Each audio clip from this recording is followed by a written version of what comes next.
Hello, welcome to Skull RPG Podcast. My name's Dwight Skull. My name's Jacob Skull. And today we're going to teach you how to tell your story. So continuing on the conversation of one-off games, and a one-off game is when you need to do something because you maybe didn't have time to plan, or maybe one of your key players is sick and you don't want to have to go through all of that by trying to figure out how you can modify your game not to have that person there. A one-off game is something you can be done, and it starts and finishes 100% in one night. And so I'm going to cover, or rather I'm going to have Jacob cover, his favorite one-off, which is a game called Everybody is John. All right, so Everybody's John's kind of a fun one, where all you need is every person minus your game master, who is John, needs 10 pennies, they recommend, or just 10 of something, because you're kind of using them as an economy. Yeah, 10 pennies is a money thing. Yep. Yeah. And then pen and paper for everybody minus the DM master. So what the basic story is the DM master's John, and then everybody else is the schizophrenic voices in his mind. It's kind of like being John Malkovich, where everybody can crawl through a hole and then take over the mind of this poor guy and make him kind of do what he wants. So before the game starts, everybody's going to be writing down 3 actions.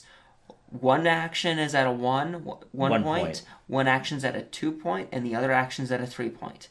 And it's basically what you're trying to get done while you're having control of John.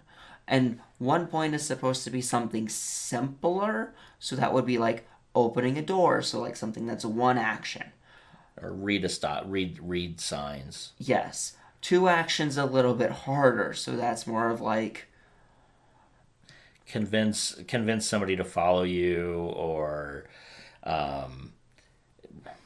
let's jump into somebody's car. I mean, they're not overtly steal something. Yeah, they're not huge actions, but there's something. Yep. Yeah. And then the third one's going to be something significantly harder. So absolutely major. So one of ours was like stealing a hot air balloon. Yours was like summoning Cthulhu. Yes. It's just anything that's requiring like 5 or more steps to do. Hey, look, if you can summon somebody, you summon Cthulhu. That's all I'm saying. Yeah. So how this works is everybody writes down what they are on a piece of paper with their name.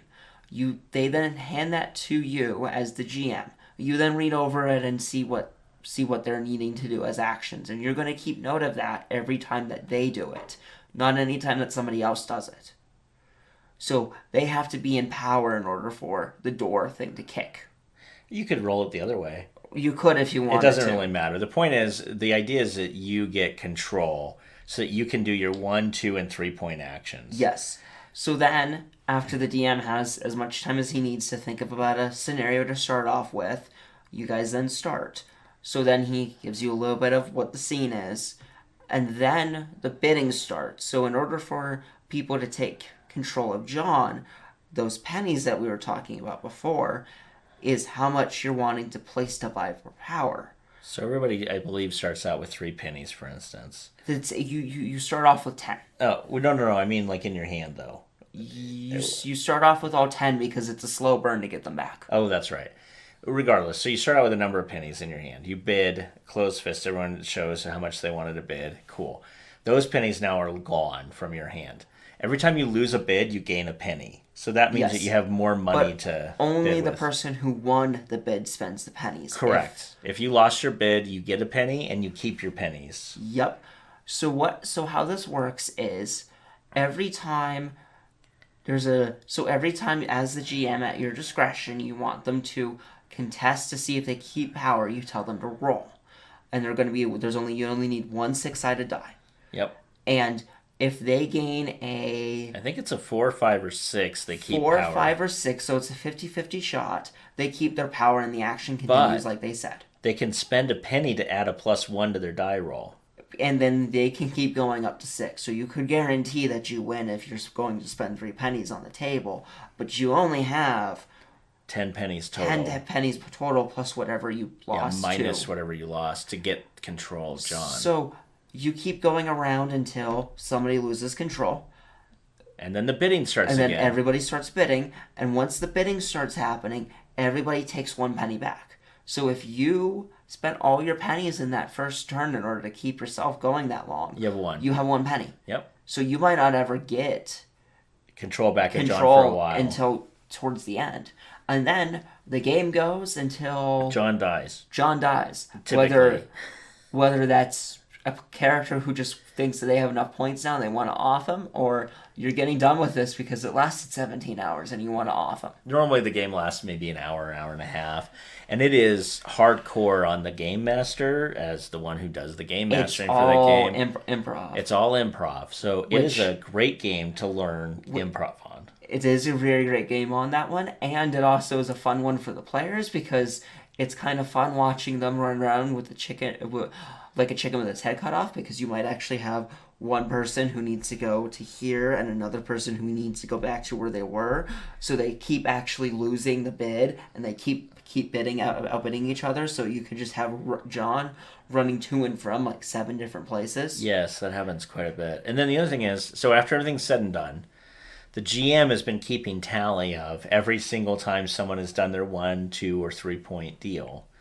The GM can rule it that anytime only the controlling player gets points for it. I normally like to rule it that anytime John is doing anything that would get a player a point, that happens.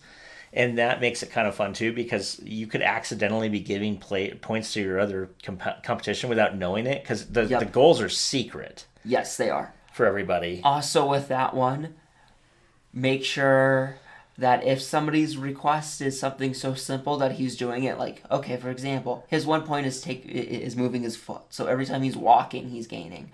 Okay, so during this whole entire time, so he gets up out of a chair and he starts walking.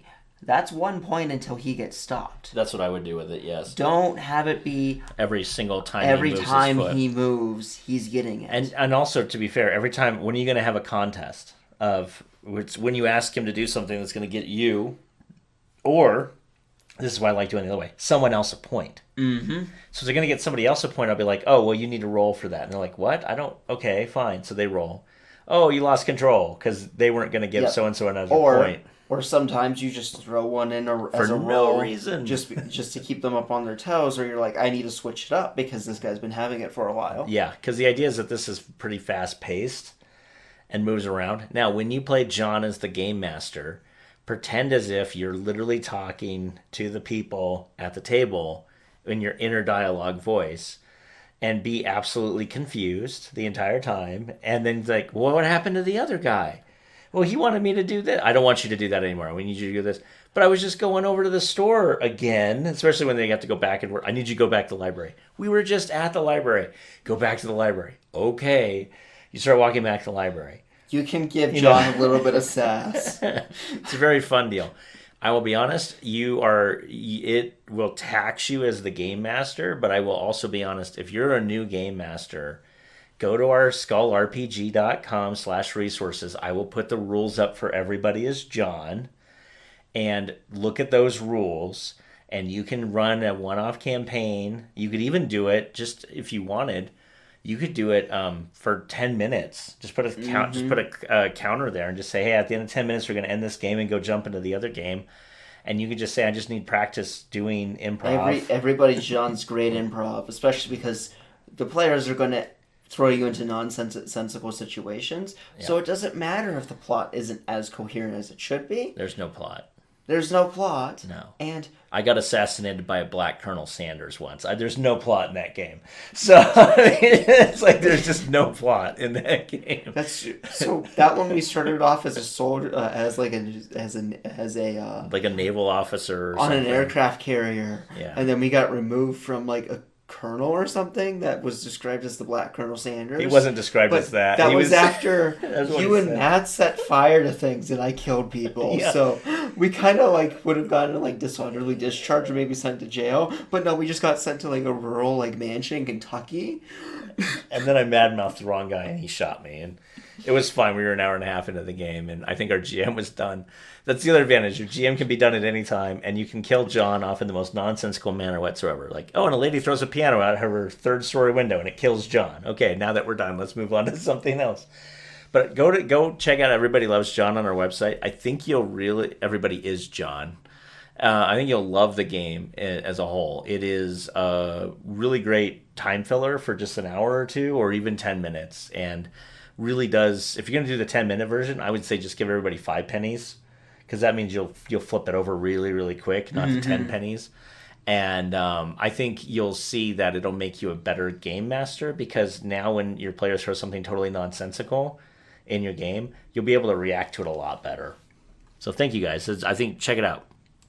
Hey, thanks for listening. And for more resources, please go to skullrpg.com.